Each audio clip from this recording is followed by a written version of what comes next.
जय माता दी। इस संसार में प्रत्येक मनुष्य किसी न किसी की सेवा में लगा हुआ है।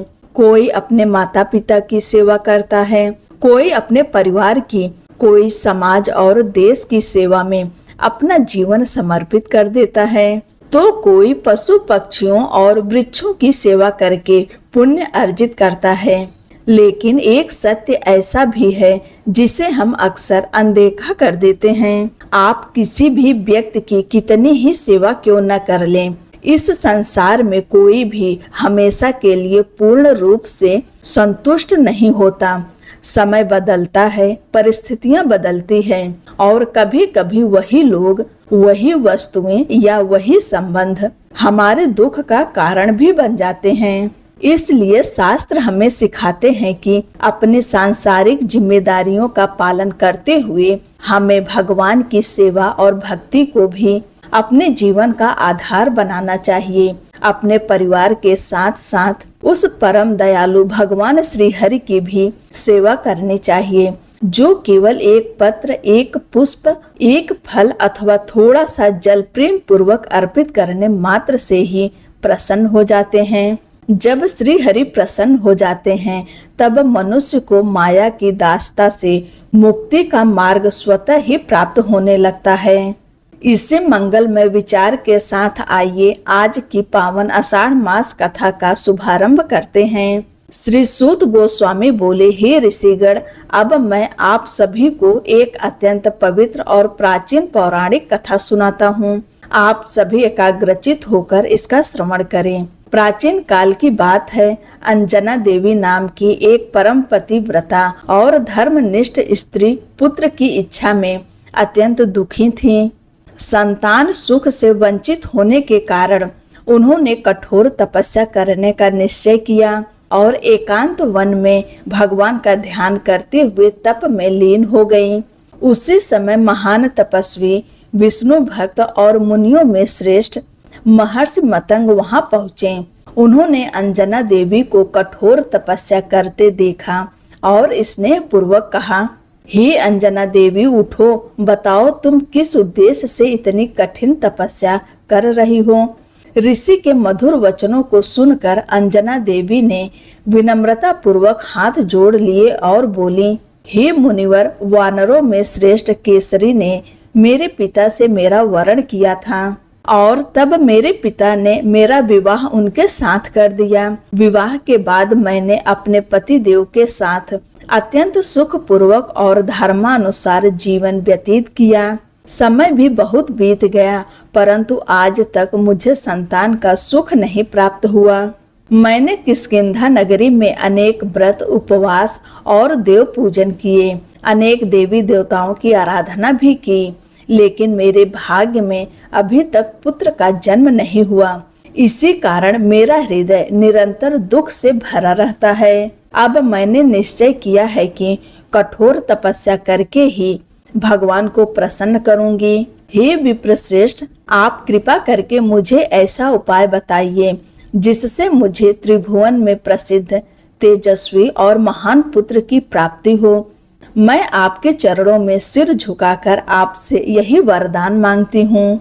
यह सब सुनकर महर्षि मतंग ने अंजना देवी से कहा, हे देवी, यहाँ से दक्षिण दिशा में 10 योजन की दूरी पर घनाचल नाम का एक दिव्य पर्वत स्थित है, जो भगवान नृसिंह देव का पावन निवास स्थान है। उसके शिखर पर ब्रह्म तीर्थ नाम का अत्यंत पवित्र तीर्थ है। वहां से पूर्व दिशा में 10 योजन आगे बढ़ने पर स्वर्ण मुखरी नाम की पुण्यदायिनी नदी बहती है। उसी नदी के उत्तर में वेंकटाचल पर्वत स्थित है, जिसे वृषभाचल भी कहा जाता है। उस पर्वत के शिखर पर स्वामी पुष्करणी नाम का दिव्य तीर्थ है। उसके पवित्र जल का केवल दर्शन करने मात्र से ही मनुष्य का अंतःकरण निर्मल हो जाता है। तुम वहां जाकर विधि पूर्वक स्नान करना, भगवान वराह देव के दर्शन करके उन्हें प्रणाम करना और फिर भगवान वेंकटेश्वर के श्री चरणों में अपना मस्तक झुकाना। इसके बाद स्वामी पुष्करणी के उत्तर दिशा में स्थित आकाश गंगा तीर्थ पर जाना। वहां संकल्प लेकर विधि पूर्वक स्नान करना, उस पवित्र जल का आचमन करना और फिर उसी तीर्थ के सम्मुख खड़ी होकर प्राण स्वरूप वायुदेव को प्रसन्न करने के लिए कठोर तपस्या आरंभ करना। हे देवी, यदि तुम ऐसा करोगी तो तुम्हें ऐसा तेजस्वी और पराक्रमी पुत्र प्राप्त होगा जिसे देवता, दानव, मनुष्य, ब्राह्मण और अस्त्र शस्त्र कोई भी पराजित नहीं कर सकेगा। महर्षि मतंग के मुख से यह दिव्य उपदेश सुनकर अंजना देवी का हृदय आनंद से भर उठा। उन्होंने बार बार ऋषि के चरणों में प्रणाम किया और अपने पति केसरी के साथ तुरंत वेंकटाचल पर्वत की ओर प्रस्थान किया। वहां पहुंचकर उन्होंने सर्वप्रथम स्वामी पुष्करणी में श्रद्धा पूर्वक स्नान किया। फिर भगवान वराह स्वामी के दर्शन कर उन्हें प्रणाम किया और उसके बाद भगवान वेंकटेश्वर के श्री चरणों में अपनी भक्ति अर्पित की। इसके पश्चात वे आकाश गंगा तीर्थ पहुँचे।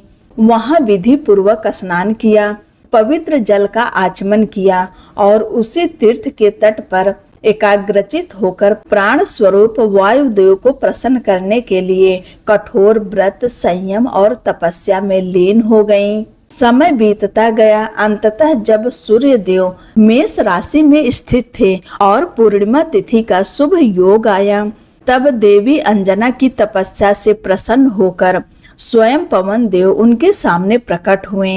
वायुदेव ने स्नेह पूर्वक कहा, हे देवी, तुम्हारी तपस्या से मैं अत्यंत प्रसन्न हूँ।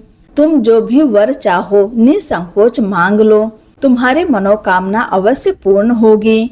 यह सुनकर पतिव्रता अंजना देवी ने विनम्रता से हाथ जोड़कर कहा, हे देव, यदि आप वास्तव में मुझ पर प्रसन्न हैं तो मुझे ऐसा पुत्र प्रदान कीजिए जो अतुलनीय बल, अपार बुद्धि और अमर यश से युक्त हो तथा संसार का कल्याण करने वाला बने।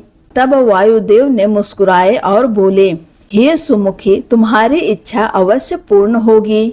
मैं स्वयं अपने अंश से तुम्हारे पुत्र के रूप में अवतरित होकर तुम्हारे नाम को तीनों लोकों में अमर कर दूंगा।